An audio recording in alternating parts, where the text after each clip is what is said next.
Bueno, pues buenas tardes, buenas noches a todos. Gracias por acompañarnos en esta tercera entrega. Gracias al alcalde por estar esta noche también acompañándonos. No se ha perdido ninguna de las tres jornadas que llevamos. Gracias también a Antonio, el director del Antonio Manuel Campoy, por acogernos en esta magnífica sede. Y gracias a todos por acompañarnos esta noche. Esta ya es, como digo, la tercera entrega de las jornadas de historia que organiza la Concejalía de Turismo, Cultura y Patrimonio, y estamos, por tanto, ya en el ecuador de esta jornada. El pasado viernes abordamos el tema de los moriscos desde un punto de vista de la literatura local con Pedro Perales, que nos habló de los moriscos de Miguel Boya y Cinta, y con Diego Ramos, que también está presente esta noche, que nos presentó su obra El último morisco. Anoche tuvimos el privilegio de escuchar a Valeriano y aprender muchísimo sobre geopolítica del siglo XVI de la mano de Valeriano, que para relatar un hecho como es el asalto de Aldugalí a Cuevas de la Almanzora nos hizo una contextualización magistral para comprender la importancia del acontecimiento a nivel nacional e internacional. La verdad es que fue súper interesante. Estamos convencidos que estas jornadas de historia, que ya son un clásico en la Navidad de Cuevas, son importantes y vamos a seguir apostando por ellas, porque abordamos un tema en profundidad desde diferentes ángulos, con el propósito de aprender de nuestra historia y de profundizar en lo que fuimos y en lo que somos, siempre desde el respeto y promoviendo la convivencia multicultural, que no, como no podía ser de otra manera. Hoy nos centramos en el papel de la mujer morisca, de la mano de la profesora Julia Hernández Salmerón, y con la presencia de nuestra querida escritora Remedios Martínez, hablando de su libro Hierba Pisada. Mañana tendremos ocasión de centrarnos en la temática de los corsarios de la mano de Rodolfo Caparrós, que seguro que también será una conferencia interesantísima. Y luego la proyección de un audiovisual sobre el mismo tema. Y ya el viernes, cerrando, nos centraremos en la huella andalusí en nuestra cultura, de la mano de Miguel Ángel Martínez. Por tanto, esperamos que tengáis ocasión de acompañarnos en la siguiente jornada. Y sin más, cedo la palabra a Enrique Fernández Bolea, que nos va a presentar a las dos invitadas de esta noche. Enrique, como sabéis, es nuestro cronista oficial y técnico en cultura, que ha sido el artífice de organizar toda esta jornada y al que quiero dar las gracias por su profesionalidad y rigor. Así que, Enrique, te paso la palabra. Muchas gracias.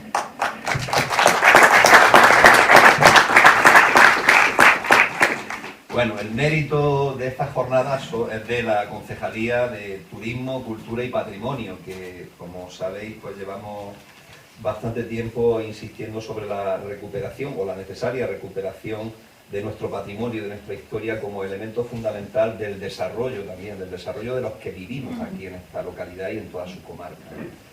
Pero bueno, lo que nos trae hoy aquí es otra cosa, es decir, un acontecimiento feliz, diría yo, porque tenemos a Julia Hernández Salmerón, que nos va a hablar sobre la mujer morisca esta noche, sobre la mujer morisca y sobre su papel.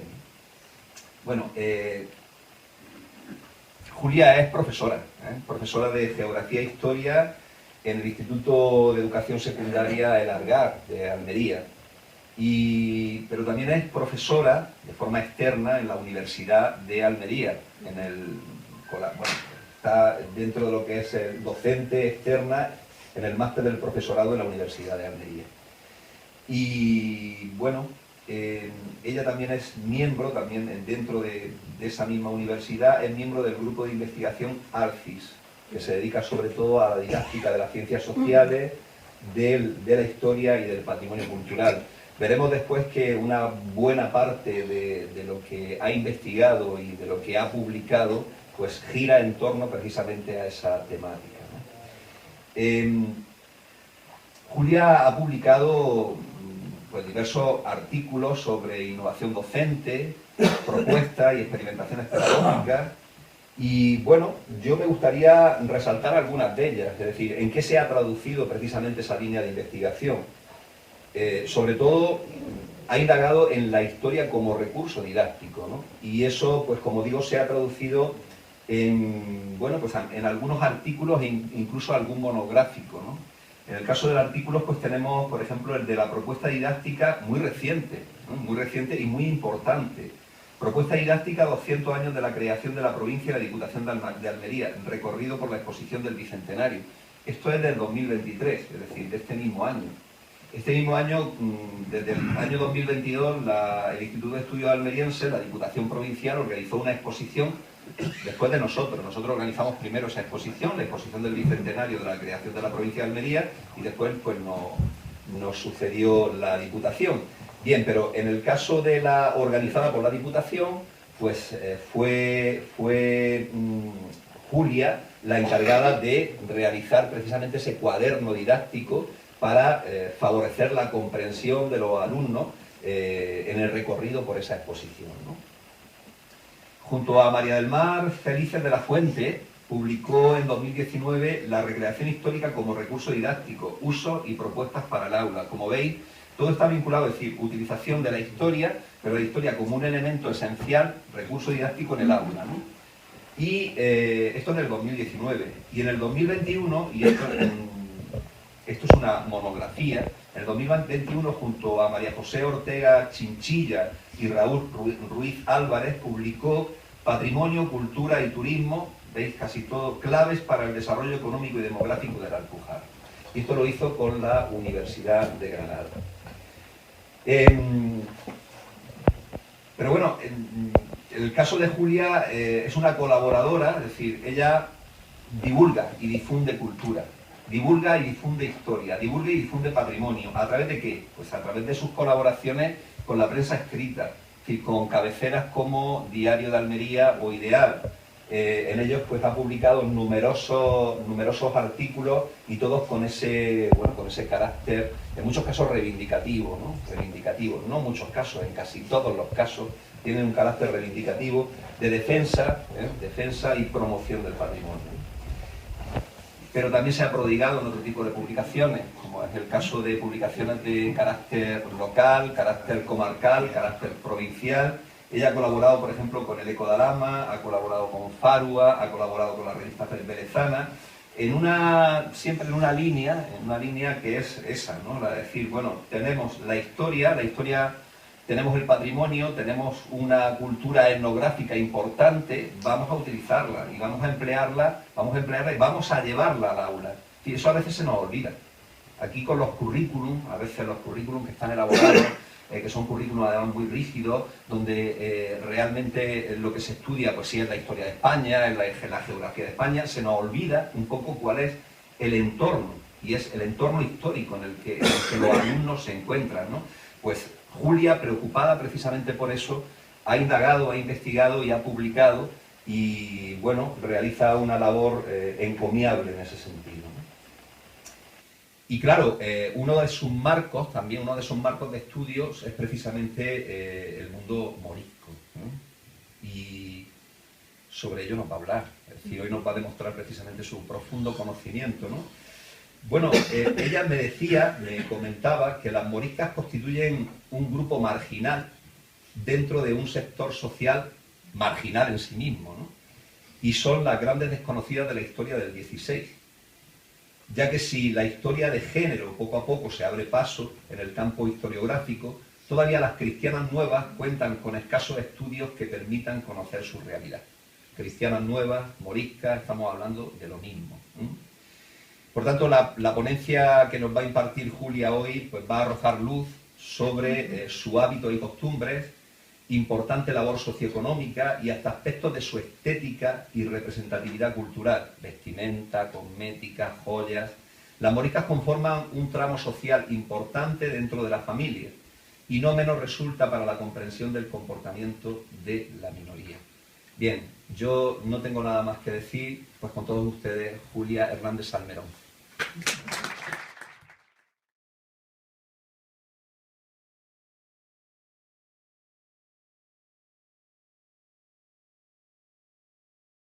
Muchísimas gracias por invitarme a estas jornadas que sé que no son las primeras ni tampoco serán las últimas, que ya tienen una tradición muy grande en Cuevas celebrar estas jornadas en Navidad, así que yo creo que un día son unas tardes para entre amigos y entre conocidos pasar estos días con mucha mejor con un mejor tiempo, ¿no? Aunque el tiempo la verdad que nos acompaña. Bueno, yo les quiero hablar y les quiero acercar en el día de hoy las mujeres moriscas. En un principio había titulado la ponencia en singular, mujer morisca, pero reflexionando sobre el tema, consideraba que era más importante, para que ustedes también entendieran, el concepto de morisca como tal. Morisca, sabemos que ayer nos lo explicó muy bien, o morisco valeriano, que son aquellos musulmanes que vivían en territorio cristiano y que finalmente son bautizados.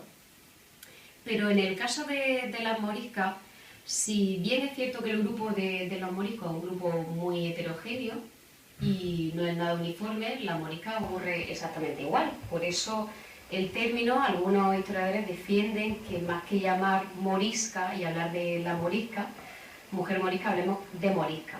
Había moriscas que trabajaban en el ámbito doméstico, había moriscas que también eran hilanderas, había moriscas que incluso se dedicaban al comercio, que se dedicaban también a la artesanía.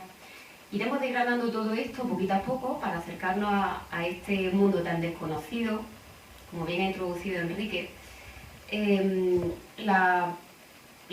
punto de partida que tenemos, para que ustedes sepan en qué punto nos encontramos, es que las fuentes documentales que tenemos para poder estudiar el mundo morisco, concretamente el de las mujeres moriscas, son muy escasas. Es decir, para poder estudiar las mujeres moriscas apenas se citan en las fuentes y cuando aparecen lo hacen de manera muy minoritaria. Lógicamente el mundo del siglo XVI, que al que yo me voy a circunscribir, es un mundo muy masculinizado y lógicamente quienes están presentes en esas fuentes son los hombres. Y los hombres, lógicamente, cristianos viejos, no tanto los cristianos nuevos, los moriscos, que vendrán en otras fuentes de otro tipo y por otros motivos también. Se plantea así que una necesidad de revisar las fuentes, de hacerse preguntas nuevas ante esas fuentes y lógicamente también buscar nuevas fuentes. Los estudios que hay son muy poquitos sobre las mujeres moriscas y claro, al ser tampoco no hay tampoco nada sistematizado sobre ellas. Se han estudiado, sí es cierto, los padrones y los censos.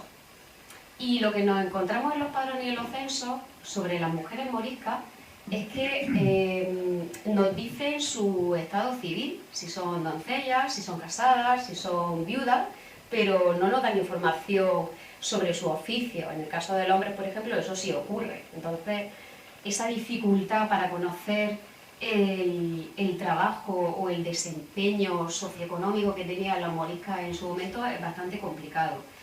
Disponemos también de los protocolos notariales y algunos estudios se han hecho sobre los protocolos notariales, pero incompletos porque no han sido acompañados por los padrones y los censos. Los procesos inquisitoriales sobre los moriscos, sobre todo en la zona del Reino de Valencia, se han estudiado mucho por Ana Labarta ya desde los años 90 y se conoce bastante bien la situación de las moriscas en dicho reino.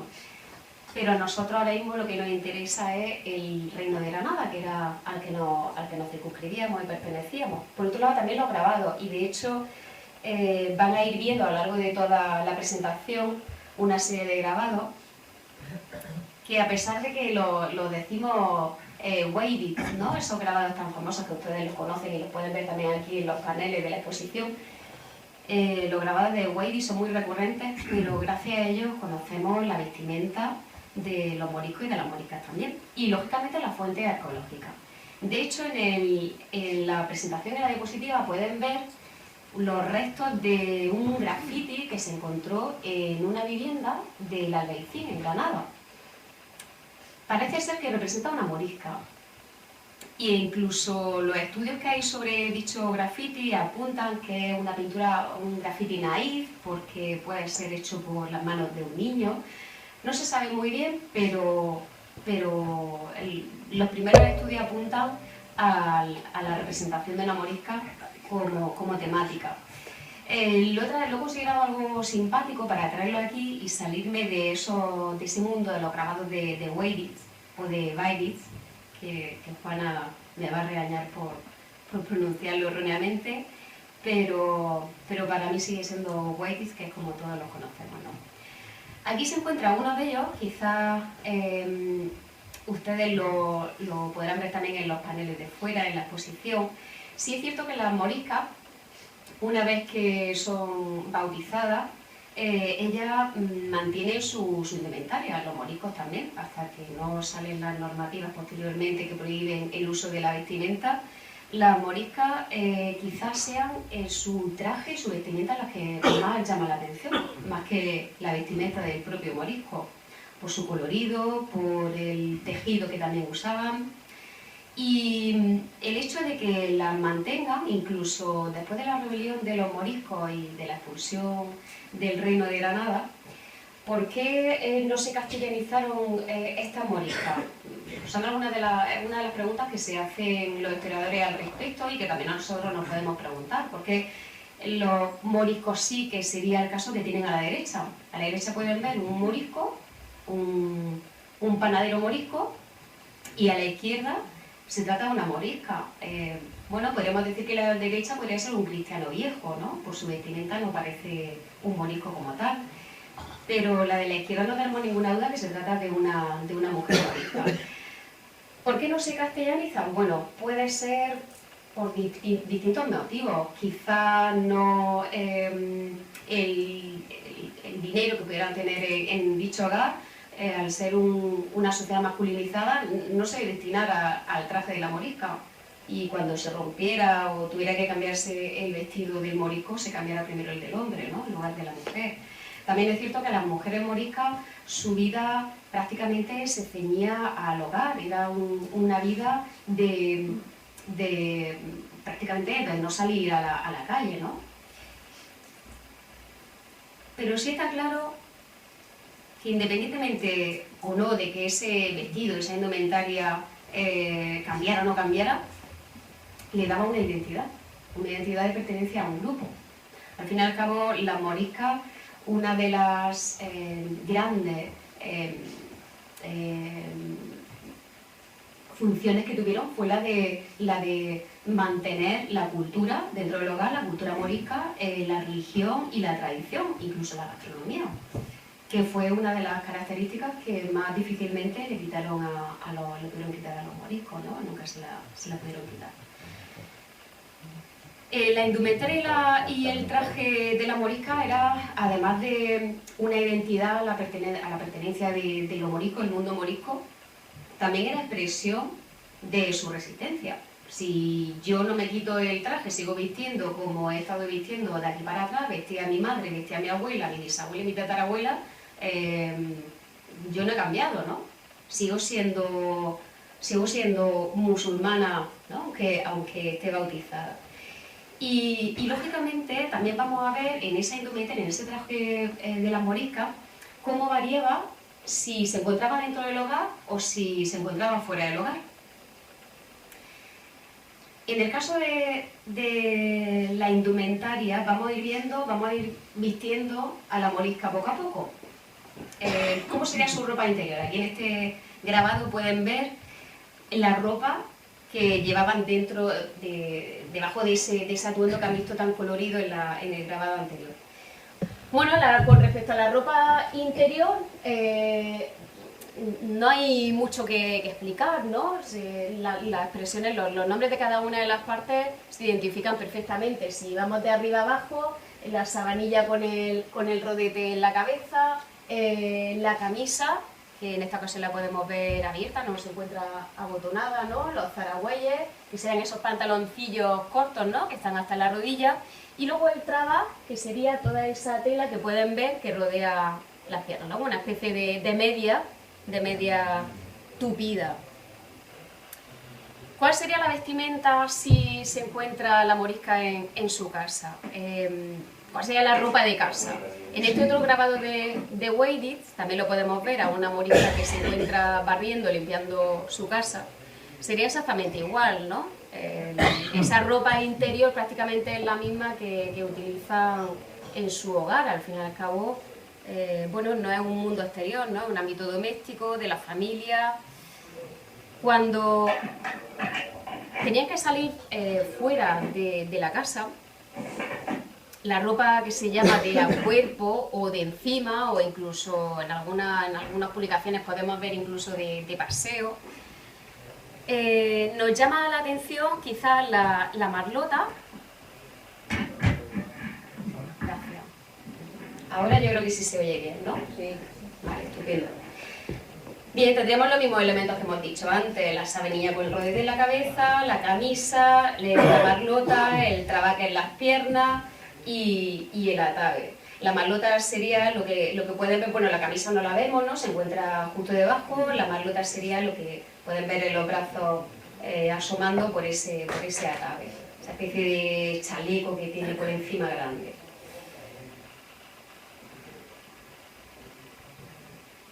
Y seguramente si han estado en la recreación de Padules o en la recreación que también hacen en Berja, habrán podido ver esta indumentaria en 3 dimensiones, no en un grabado, sino a las personas que se visten. Para la recreación, algunas de ellas aparecen con esa almalafa que les cubre todo el ropaje que han podido ver anteriormente, ¿no?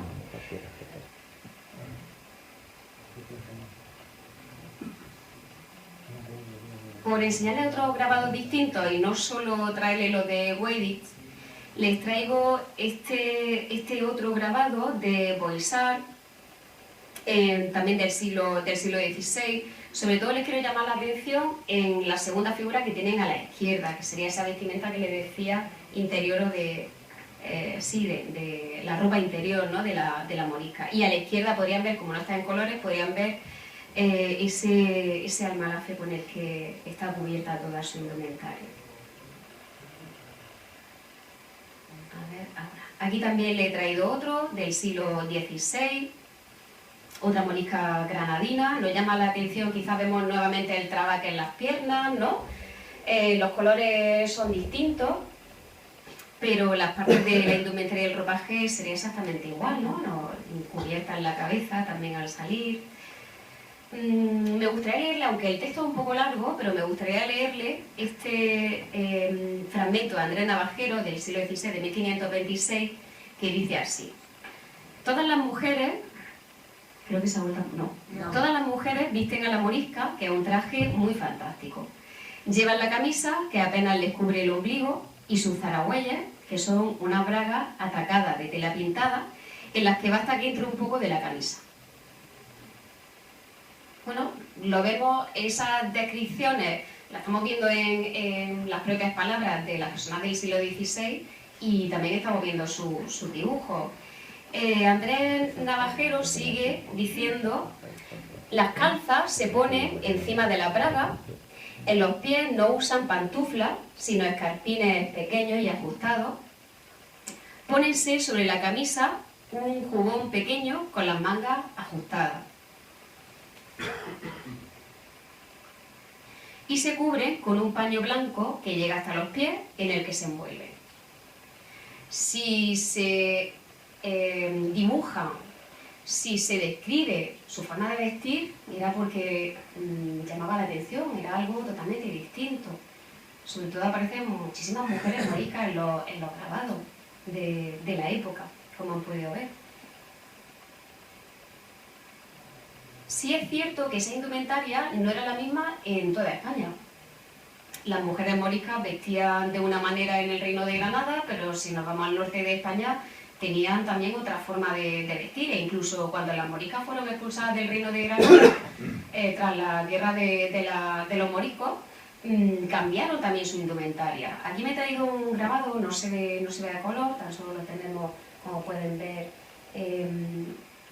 de esa manera, solamente lo podría encontrar de este tipo. He estado buscando grabados, seguramente a lo mejor algunos de ustedes conocen algún grabado más que pueda verse o apreciarse alguna diferencia en la vestimenta, pero yo no he encontrado ninguno y he querido traerle este que representa a una morisca de Sevilla. Lógicamente los moriscos, cuando son expulsados del Reino de Granada, ya ayer lo explicó muy bien Valeriano, gran parte su destino fue Sevilla, saliendo de los puertos de Almería y de aquí de la cercana Vera. La descripción que no hace en este caso el Marqués de San Germán, sí nos seguimos de la fecha, nos vamos ya al siglo XVII, pero lo he querido traer aquí para que viéramos otra manera de describir esta indumentaria. Dice así: los moriscos de la Andalucía, ya no hablamos del Reino de Granada, ¿no? Hablamos lógicamente de la zona de Sevilla y demás, les tengo por muy ricos y que en el traje y lengua se nos parecen mucho más que los del Reino de Valencia. Variaron también a lo largo del tiempo, no era igual una indumentaria de principios del XVI que principios del XVII, fueron variando mucho, como digo, estos vestidos. Bueno, en este quiero avanzar un poquito más y traerle una nueva cuestión, además dejando a un lado la indumentaria, cuáles serían las tareas y oficios de las mujeres moriscas.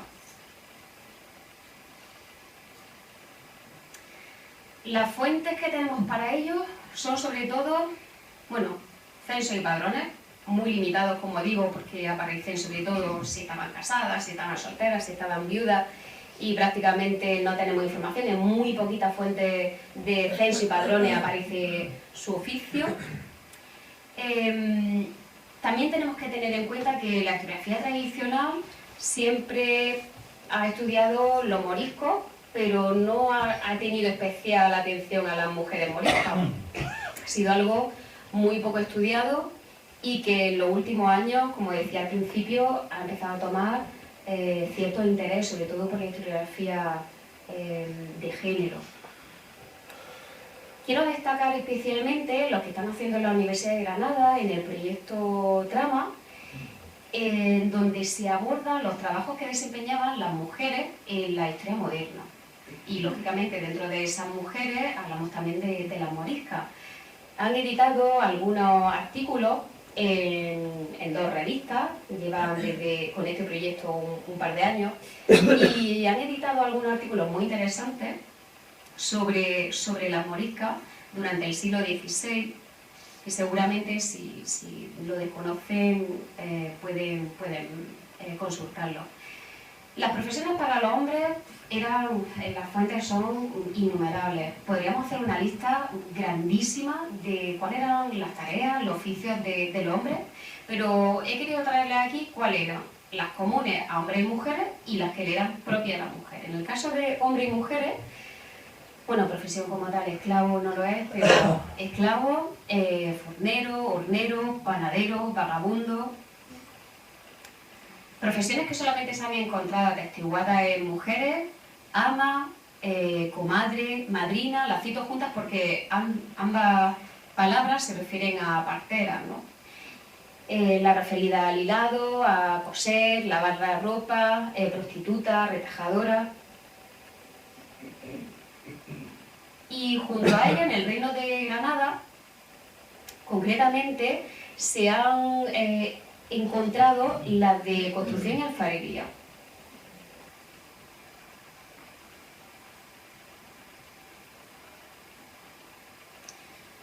Quiero traerle algunos testimonios que dijeron algunas moriscas en el siglo XVI.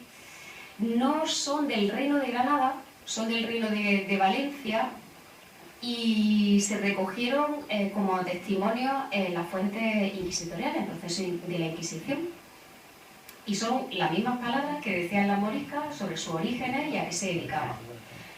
He traído algunos ejemplos que creo que son bastante ilustrativos de cómo eran las mujeres en esta época, aunque sean en Valencia. Se crió en casa de su padre hasta que se casó y después de casada ha vivido en casa de su marido, ocupada a los oficios de las mujeres que hacen en su casa. Otro testimonio, esta ocasión de Esperanza Sojot, que dice: se ha criado en casa de su padre haciendo los oficios de mujer hasta que se casó, 3 años habrá, y hasta ahora ha estado con su marido. Magdalena Sager nació en casa de sus padres, con quien se crió hasta que se casó en Sós, donde ha vivido con su marido, hasta que murió, y después ha estado y está con un cuñado suyo, hermano de su marido. Bueno, todos esos testimonios, aunque no son muchos, pero nos dicen mucho sobre la mujer, y lo que tradicionalmente se ha hablado sobre las mujeres moriscas. Su ámbito era exclusivamente doméstico, que lo es, pero sí es cierto que no se le ha dado la importancia a esas tareas que hacían dentro del ámbito doméstico, que ahora las veremos. Aquí en estos grabados de Weydith, que los vuelvo a retomar, que lo han ido viendo a lo largo de la exposición, aparece una mujer morisca a la izquierda como hilandera, a la derecha barriendo la casa, arriba pueden ver el traje para estar, la vestimenta para estar dentro del hogar, con el cuidado de los niños, y en la parte inferior pueden ver un grabado que a mí personalmente me resulta bastante representativo de las tareas que hacían las mujeres moriscas, no solo de cuidado de niños de la tarea del hogar, sino de ir con el marido y trabajar los dos, codo con codo, en el campo, en el huerto, cogiendo aceituna, como por ejemplo se ha documentado en Almería, que cogían aceituna con su marido, que labraban, que segaban, recolectaban la cosecha, y este sería un buen ejemplo dentro de este grabado, ¿no? Es lo que se ha venido a dominar en otros países, pero lo hemos retomado, algunos historiadores lo han cogido este término porque representa muy bien cómo funcionaba ese binomio de hombre y mujer en las tareas del campo. Y se conoce como pareja trabajadora, ya fuera, como digo, en el campo, en la huerta, y también tenemos presente los oficios relacionados con la seda. El hombre tejedor, aunque también había mujeres tejedoras, y la mujer sí es cierto que lo encontramos prácticamente que su tarea exclusiva era la de hilar. Hilandera es una tarea propiamente de la mujer morisca. Dentro de la producción textil, que era muy importante en el Reino de Granada, he querido centrarme en la de la seda. La seda ya ayer veíamos con Valeriano la importancia que tenía, e incluso, ahora veremos algunos aspectos más sobre el mundo de la seda, para que sobre todo ustedes puedan entender la labor tan importante que hacían estas mujeres moriscas con el hilado, también con el tejido y en las primeras fases también productivas de la seda, de la cría de ese gusano de seda. Estas fotografías, lógicamente, no son del siglo XVI, y eso lo sabe muy bien Enrique, que es muy conocedor de la fotografía y de su historia. Pertenecen al Archivo Histórico de Murcia y son muy interesantes porque recogen cómo era el trabajo de las mujeres en el campo con la cría de gusano de seda. Por eso he traído esas fotografías, para que podamos retroceder al siglo XVI e imaginarnos cómo era ese trabajo de las mujeres moriscas. En este caso, esas mujeres están recogiendo hojas de mora. Y fíjense que a principios del siglo XX y a mediados del siglo XX, las mujeres, ya fuera en Murcia, incluso aquí en Almería, seguían haciendo la misma tarea. También era muy importante su labor dentro de la casa, en el hogar, con la cría del gusano de seda. Se han documentado a lo largo del siglo XVI en casi todos los inventarios moriscos las paneras que se utilizaban de parto, que se utilizaban para la cría del gusano de seda. Aquí no son exactamente paneras, otro sistema, lo que podemos ver son esa especie de baldas, de madera, de caña, que pueden ver donde se colocan los gusanos de seda con la hoja del moral, y a la derecha ya el capullo, ¿no? del gusano. Pero además de recolectora, a ver si quiere pasar esto, además de recolectora, su tarea específica era la de hilar, obtener el hilo de la seda, ¿no? Para luego posteriormente poder tejerlo. Unas ordenanzas municipales de Granada, de mediados del siglo XVI, nos hablan precisamente de la importancia que tenían las mujeres moriscas dentro del hilado. De hecho, como ese hilado lo hacían en el ámbito del hogar, no se le pagaba su jornal, no se le pagaba un jornal, sino que se le pagaba por cantidad hilada, para que pudieran complementarlo con sus tareas domésticas.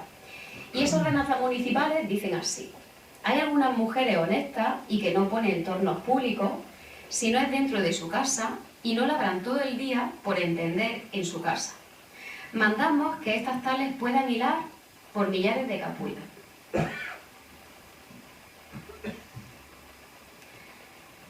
Esta imagen, este cuadro, nos corresponde, nos volvemos a ir al 1609, corresponde al puerto de Denia con la expulsión definitiva de los moriscos del territorio español, de la corona española.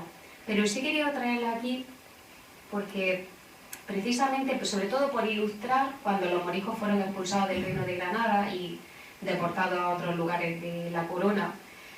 En 1575, Felipe II se dio cuenta de, bueno, antes, lógicamente, se dio cuenta de la importancia que tenían las mujeres moriscas en esa tarea del hilado de la seda y de la fábrica de la seda, porque reportaba pingües beneficios a la corona, y no quiso que esas mujeres hilanderas moriscas se marcharan con el resto de los moriscos a Sevilla o a otros lugares de la corona, y permitió que 786 de ellas permanecieran en el Reino de Granada para continuar trabajando con el hilado de la seda.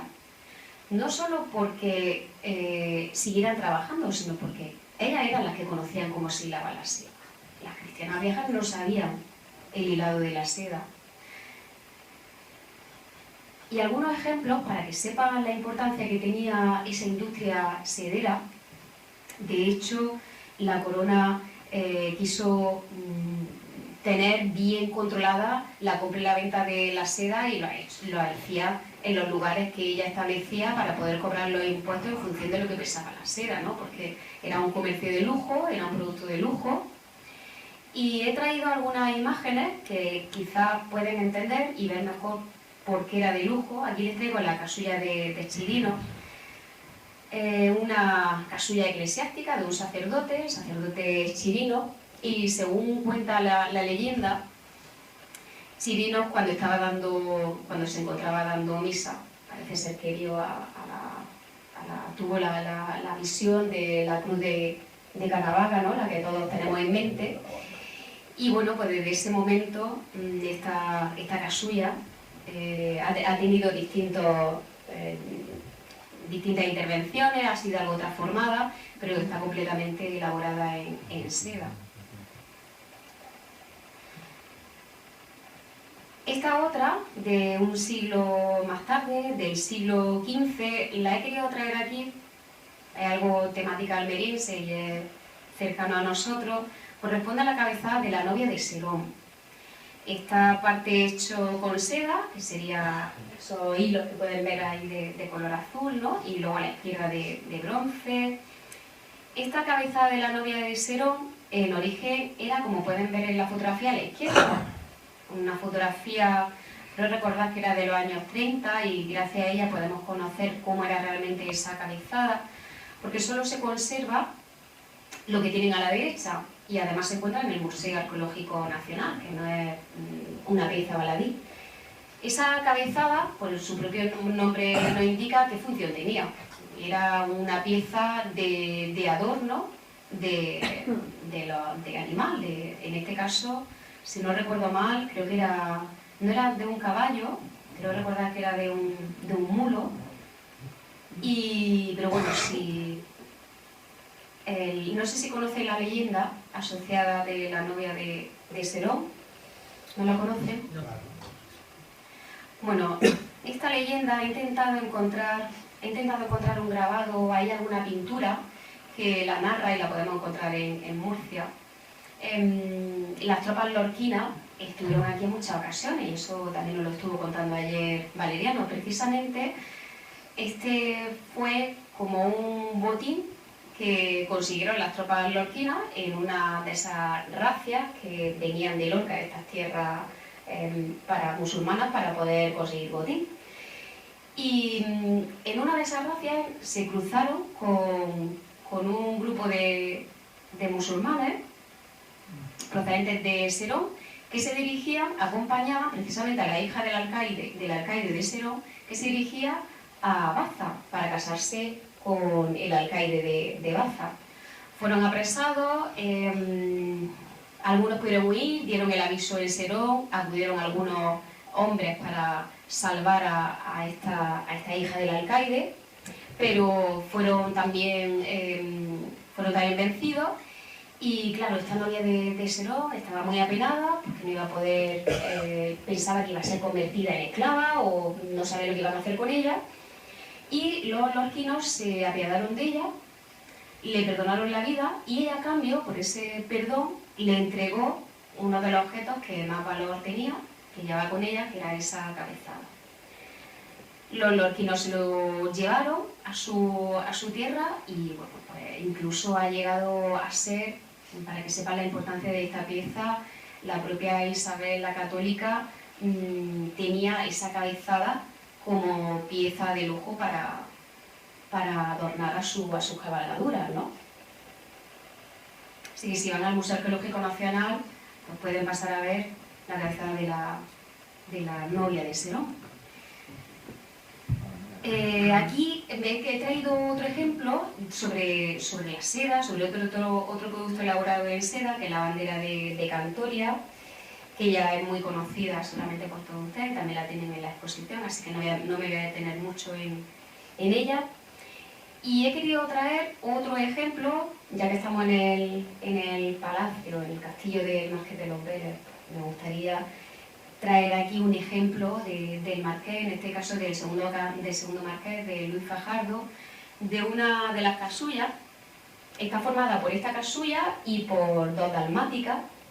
Aquí pueden ver la parte posterior de la casulla, que está elaborado sobre terciopelo rojo, y todos esos bordados que pueden ver son de seda y de hilo de oro. Es una de las joyas también elaboradas en seda.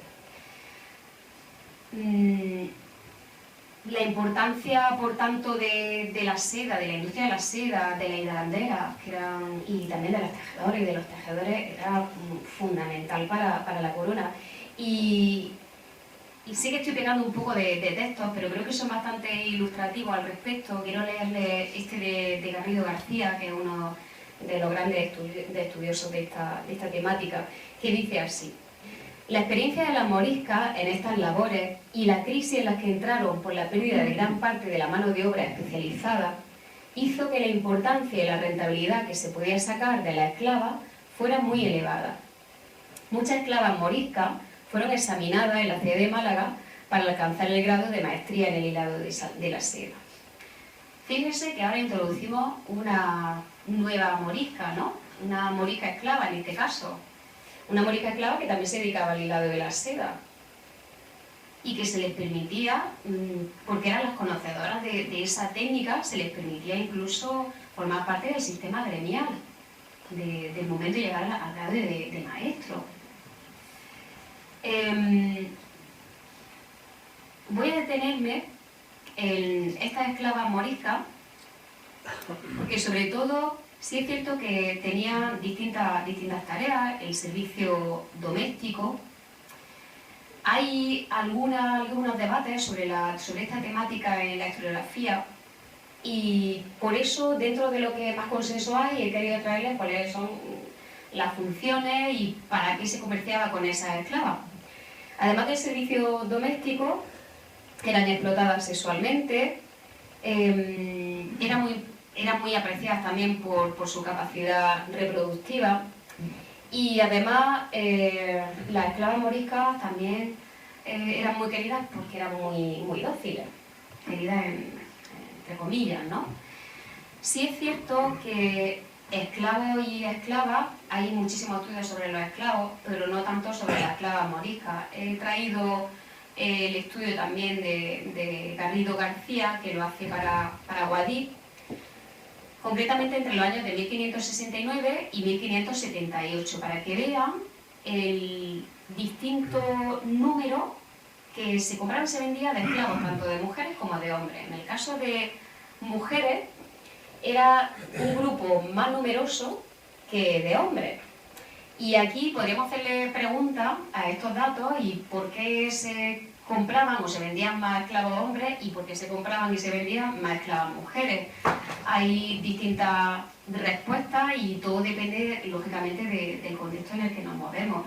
No es igual apresar esclavos en un núcleo de población en donde se encontraban muchísimas mujeres y muchísimos niños, o hacer incursiones al monte, a la sierra, y apresar a hombres. Lógicamente, en esos últimos había más esclavos hombres que esclavas mujeres. Y eso puede explicar en parte esa diferencia de número. Pero sí es cierto que las mujeres esclavas eran, al menos en el Reino de Granada, más apreciadas que los hombres, precisamente porque eran queridas para el servicio doméstico.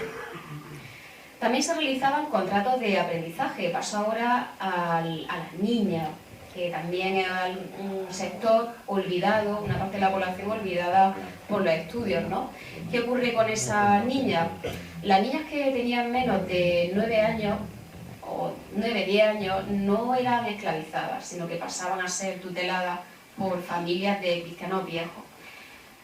Pero en el caso de estas niñas que pasaban a ser tuteladas, anteriormente las niñas podían desempeñar también tareas y trabajos, pero en una especie de contrato de práctica, ¿no? Un contrato de aprendizaje. Así tenemos el ejemplo en Granada, que ocurre con Leonor, que tenía 7 años, y su padre, Juan Alarrás, que antes se llamaba Mohamed. Vemos el nombre morisco y el nombre musulmán, ¿no? Pues cómo se marcha, la asienta con María Fer, que también era morisca, una cristiana nueva, para que aprenda sobre todo las tareas de hilado y también de la labranza, pero especialmente la de hilado. Por tanto, mujeres moriscas, sean esclavas, no sean esclavas, niñas, no niñas, desempeñaron un papel muy importante en la economía del siglo XVI, dentro del hogar, dentro de sus casas, con esas tareas complementarias y que son también muy importantes, especialmente, como decía, la de la fabricación y de la industria de la seda. Y con esto quería terminar porque no quería extenderme mucho más para ajustarme al tiempo y que Remedio nos pueda presentar su interesante libro. Así que nada, muchísimas gracias por su atención y si tienen alguna cuestión, estaré encantada de poder responderse.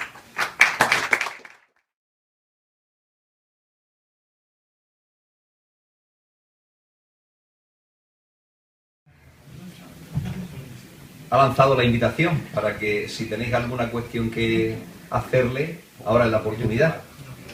Juan Grima. Nada, buenas. Yo tengo una curiosidad que yo no he investigado y como tú eres mujer y estás tratando el tema de la mujer, que efectivamente es un tema que está empezando, sí soy como Enrique, colecciono muchas fotos. Hay una serie de postales de Túnez, de Argelia, de Marruecos, que se hacen a principios del siglo XX y hay colecciones completísimas. Yo tengo un álbum entero de ese tipo de mujeres que se le denomina morisca, pero esas moriscas equivalen a prostitutas. Aparecen con los pechos al aire, aparecen en mancevías y siempre se le denomina morisca. ¿Cómo se degrada el nombre de morisca en el sentido que nosotros tenemos aquí a que en el siglo XIX y XX en el mundo árabe sean prostitutas? Es que no lo sé, no me he puesto a estudiarlo, pero tiene que haber alguna explicación porque ese es un tema que creo que es muy importante, ¿no? Puede ser, lo único que se me ocurre, que tú has comentado antes, en algún caso, que sobre todo todas esas mujeres esclavas de la guerra de Alpujarra, incluso las que había después, sus propietarios cristianos la utilizaban para la prostitución.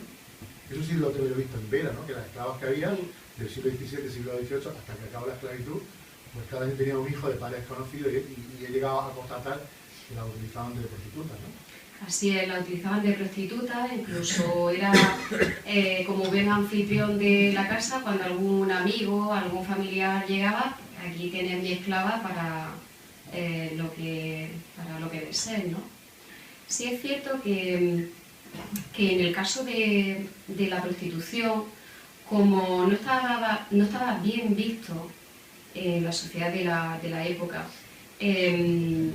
muchos cristianos viejos que poseían esclavas no mantenían relaciones con ellas, lógicamente no eran relaciones consentidas. En el momento que hay una superioridad, no podemos imaginarnos que esa esclava pudiera estar enamorada de su amo, ¿no?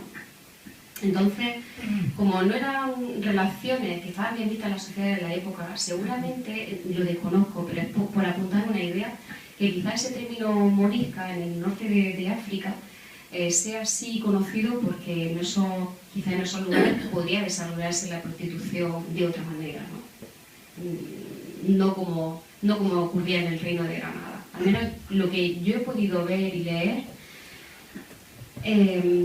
dicen que esa prostitución se practicaba, pero que no fue tan importante como cabía esperar. Incluso la natalidad, porque algunos historiadores hablan que había una alta natalidad precisamente por esa prostitución, pero había una alta mortalidad infantil, porque incluso esos nacimientos no llegaban tampoco a producirse, porque las esclavas no llegaban a dar luz, ¿no? Entonces hay discusiones al respecto y hay algunos debates al respecto sobre la propia natalidad y las propias prácticas, hasta donde yo he podido leer. Yo que había visto ese tema con Bernard Van Sant en los registros de Vera y sobre todo en Mojácar, me di cuenta de que esas esclavas que se habían quedado después de la guerra que eran moriscas, que se habían quedado en esta zona porque los esclavos no fueron expulsados, sino se quedaron con sus propietarios, pues vimos que cada año esas mujeres parían, tenían un hijo, siempre de padres desconocidos, y otro año otro, y siempre de padres desconocidos, y ya llegamos a perfilar, sobre todo en Vera, que las utilizaban de prostitutas, y que el beneficio era la crianza de un nuevo esclavo, en fin, que eso pasaba también a ser el amo, el hijo o la hija, que era un negocio, ¿no? Aparte de explotarla, conseguían nuevos esclavos, los hijos de esclavos parece ser que también seguían. Mantenían la condición de su madre. Incluso, es una teoría que tengo yo, que muchos apodos que existen en el siglo XIX y XX, que llaman los negros, los moros y tal, en algún caso, muchas de esas personas son descendientes de esclavos del siglo XVIII, cuando acabó la esclavitud, eran más puros y tal. Es una cosa que apunto, ¿no? Pero es que prácticamente en todos los pueblos existe una familia o dos que tienen ese tipo de apodos, los moros, los negros, los no sé qué, y en fin, no sé, también pudo haber esclavos comprados que venían de África, la África negra, ¿no? Claro. Pues son apuntes porque como estás trabajando este tema, creo que pueden abrir líneas de investigación, ¿no? Y respecto a lo que has planteado antes, esto sí lo tengo comprobado, que ha sido también, cuando tú dices por qué las mujeres mantienen la ropa y no los hombres, pues yo he visto bastantes inventarios testamentos de mujeres en Mojácar en 1560, que están en los protocolos, y esos testamentos, yo me he dado cuenta que el valor de la ropa en el siglo XVI era altísimo. Lo más barato era el lino, pero luego estaba la lana y sobre todo la seda. Y entonces, de la noche a la mañana no se podía sustituir eso, ni siquiera en 10 o 20 años o en 30, porque eran prendas que las valoran y se las dejan a sus hijas o a sus nietas para que las sigan. Es decir, que la ropa se le daba de padres a hijos y a nietos. No estoy hablando de marcas, estoy hablando de las malafas, de todo esto, de los abuelos, y les ponen un valor, ¿no?, para que se sepa. Entonces, como algo que te han regalado tu abuela antes de morir y que te lo han entregado y que tiene mucho valor, pues no se puede cambiar de la noche a la mañana, ¿no? La lana ahora mismo, España era muy importante, Castilla, porque la exportaba a la Flandes, a todos los sitios, a través de Burgos, había un mercado en Huesca ahí, de todo esto. Y yo creo que en los hombres es más fácil cambiar la ropa, como has dicho tú, pero quizás en las mujeres es no por la costumbre, sino por el valor sentimental y el valor de las prendas de sí mismo, porque eran materiales muy, muy caros, ¿verdad? Claro. En el siglo, no sé, por ahí también creo que se puede hacer una línea de investigación, que yo no lo voy a hacer, pero apunto esto, ¿no? Porque creo que a mí me gusta mucho tu conferencia y creo que la gente, creo que todo el mundo ha sido muy, las cosas las han dejado muy claras, el tipo de ropaje, las clasificaciones, y respecto a, yo sí he visto bastantes exámenes por parte del corregidor de cuando venía a Vera, venía desde desde Guadí Baza y Ávila, y pasábamos Jaca, y las moriscas se presentaban ante él y le decía que las examinara para ser maestras de grado. Tengo algún documento de eso, si te interesa te lo puedo pasar. Simplemente para que lo sepan que aquí en esta zona el corregidor era o el alcalde mayor en algún caso, el que hacía esas pruebas y esos exámenes. Y las moriscas se examinaban para ser maestras de grado. Valeriano, Muchas gracias. Valeriano, no, por abundar en el tema, ¿no? por abundar, quizá aclarar hasta donde yo llego, ¿no? En relación al valor de la ropa de las moriscas, yo eso sí lo sé. En la guerra a los moriscos, por ejemplo, si un soldado le dan a elegir a atrapar el prisionero a un hombre o a una mujer, se va a tirar directamente a la mujer. Lo dicen las fuentes. Es que va cargada de seda. Y como va cargada de seda, la mujer es literalmente una tienda entera de ropa. Y van a ir a cogerla de esclava. Eso lo dicen las fuentes. Y cogió tres moriscas y se vino a Lorca con ella. Se acaba, porque ahí va la seda. Y luego, cuando van a reclamarle, le reclaman sobre todo las sedas, ¿no? Si es que en el botín, en el reparto, los soldados, pues es que se la llevó al capitán, pero esto también nosotros tenemos parte en esto. Siempre las peleas son por la ropa de las moriscas, ¿no?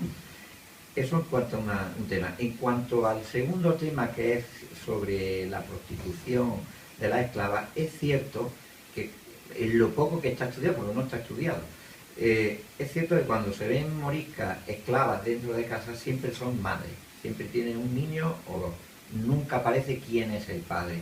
Aquí yo apunto la posibilidad, yo estoy trabajando, llevo años además, a ver si algún día puedo sacarlo, estoy trabajando en una familia, por lo general si se estudian los testamentos pueden hacer, generalmente después de muchos años amancebadas, a veces se conduele el dueño y dice, esta mujer es la madre de este hijo mío. Y generalmente en el testamento, en las particiones de bienes, siempre le deja algo, pero eso habría que investigar. No sé si es un caso particular o no, pero sí que se aprecia, y valga la redundancia, cierto aprecio por estas mujeres que a veces es la querida o algo así. No sé ya si prostitución o no, eso no sé. Y la tercera cosa y la última, en cuanto al concepto morisca similar a prostituta en el norte de África, aquí yo sí que haría una distinción notable en el territorio que yo apunté ayer, el famoso telón de acero, ¿no? Es decir, los territorios controlados por sultanatos, Tetuán, Sawen, el norte de Marruecos, que no está controlado por los turcos, ahí sí puede haber prostitución. ¿Por qué? Pues porque lo dicen las cartas, conforme los reyes de España van bombeando desterrados al norte, los mismos capitanes de los barcos dicen lo están matando, lo están saqueando. Sin embargo, Constantinopla hace una distinción y dice, en los territorios que domine Constantinopla, los turcos, es decir, de Túnez hacia Egipto. Ahí lo que dicen es protegerlos. De hecho, la gran producción sedera, las fábricas de monetes de la zona de Túnez, gracias al revival, digamos, de la economía, eso lo dice cualquier manual de historia turca, te dirá que la economía de los turcos sube a partir de que llegan los moriscos. Eso no quiere decir que no haya soberanos marroquíes que no los valoraran, ¿no? Pero ya está, me pongo. Bueno, Diego. Yo nada más que hablar del aspecto de transmisión de cultura, ¿no? Porque los bautizos forzosos son en 1502, la rebelión de los moriscos en 1568, mientras tanto pues no hay ni mezquita, ni hay alfaquís, y por lo tanto toda esa resistencia a la asimilación, que hay una cierta resistencia dependiendo de los sitios más y dependiendo de los sitios menos. ¿Qué papel tiene la mujer morisca dentro de esa transmisión del mantenimiento, digamos, del aspecto religioso de la cultura? Porque ahí se mezcla costumbre con religión un poco, ¿no? Al no tener ya gente que les guíe en muy cerca. ¿Cómo ves tú el papel de la mujer ahí? Pues fundamental. El terreno de la mujer es la casa, ¿no? El terreno de la mujer morisca es la casa, donde ellos podían practicar su forma de vida musulmana en el interior del hogar. Entonces, el marido, el hombre morisco, mientras se encontraba trabajando en el campo y la mujer estaba en la casa, cuando había que rezar esas 5 oraciones, ¿quién rezaba esas 5 oraciones? Como en la casa, ¿no? La madre morisca con su hijo morisco. Todos sabemos lo que es la taquilla, ¿no? Nos encontramos en tierra de infieles y como nosotros somos buenos musulmanes, nosotros vamos a practicar nuestra fe y nuestra costumbre. Pero lógicamente la mujer es fundamental en ese campo. No solamente la religión es fundamental porque es lo que define a un musulmán, ¿no? Pero también lo define su gastronomía, también lo define su lengua, dónde podían hablar su lengua. La hablaban en el interior de su casa, ¿quién la hablaba? ¿Con quién la hablaba? Entonces, ¿quién transmite eso a los niños y a las niñas? Esos niños y esas niñas que posteriormente, cuando llegue el momento y tengan que hacer ese contrato de aprendizaje, se van a tener que ir, pero que van a recordar lo que su madre hacía en la casa, las oraciones cuando se hacían, cómo se comía, cómo se cocinaba, que no cocinamos con manteca, no cocinamos con aceite, ¿no? Ahora toca el rezo, ahora toca... Eso quien lo transmite es la mujer.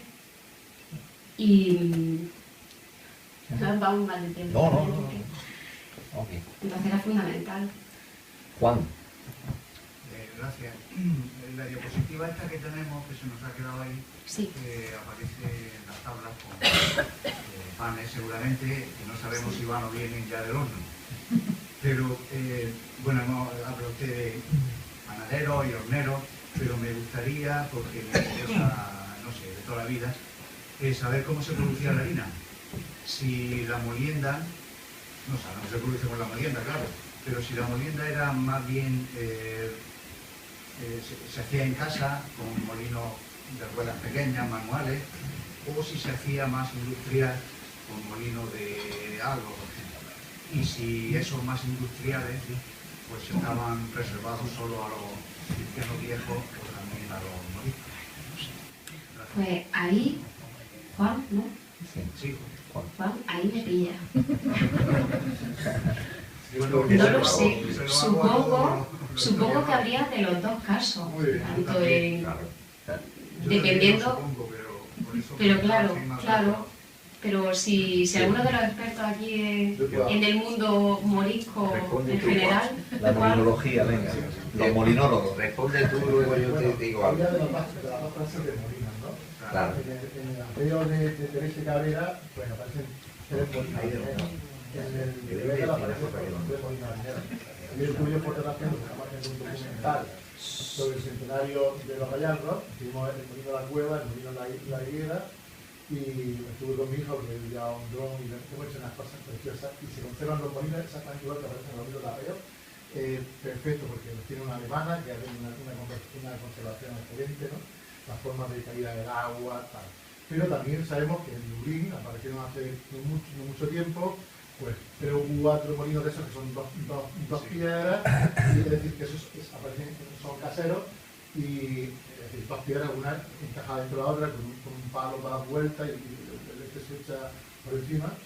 Y están apareciendo, cuando se estaban los yacimientos, mojados también están apareciendo, incluso de carácter tipo neolítico, de edad, de forma, yo creo que la familia, en función de las posibilidades, pues lo hacían en su casa, y si los que no tenían, los que tenían más posibilidades, pues iban directamente y hacían la maquilla, igual que se ha hecho con nosotros hemos conocido hasta los años 60, Pablo Monedoro lo hacía con llevas tu saco de trigo, y que siempre había...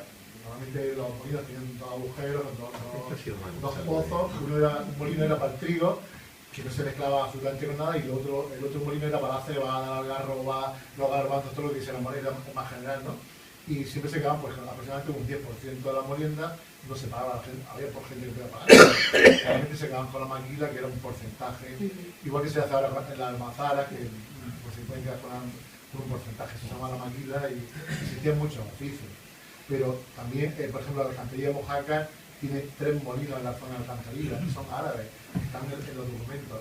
Entonces, tienen documentos, no son para los propios propietarios que tienen muchas tierras, pues sí, siempre están en servicio público. Y respecto al pan, Lo que sí aparece en todos los documentos del siglo XVI no es que la pregunta por el pan, ¿no? Pues, entonces hay que hablar de los hornos. Los hornos eran de polla. Mira la palabra polla, es equivale lo mismo que la maquila. La gente hacía los panes, entonces iban a los hornos que había en cada pueblo, había 2 o 3 hornos, y entonces mejor hacían 7 panes. Y el hornero se buscaba la leña, lo trabajaba, pero tú tienes que dejar un pan gratis para el que te lo hacía. Y eso se llamaba el impuesto de polla. ¿Entendéis? Que no es con ella, sino que es con Y. Y si veis los documentos, en todos los pueblos hay un horno de polla, tanto en la época islámica como después de los moriscos. Ese tipo de hornos, por ejemplo, el Túnez funcionaba hasta el siglo XX, 1940 o así. La gente iba con su tabla a la panadería, hacía la masa, lo preparaba en su casa, tal, y luego iba a recoger el pan y había 2 panecitos pequeños que eran para el hornero, que a su vez lo ponía a la venta a los que no hacían el pan. Juan Parra, ¿te has enterado? ¿Te has enterado? No, te digo porque este es un primer moriscólogo que te va a contestar. Es que viene otro, con más brevedad, Va a ser más rápido. Pero si vengo aquí a aprender, ¿no? Pues, claro, que sí. Pues ya está. Que sí. Estudiamos lo demás. Claro. Quitando un poco de floritura, los datos concretos los tengo.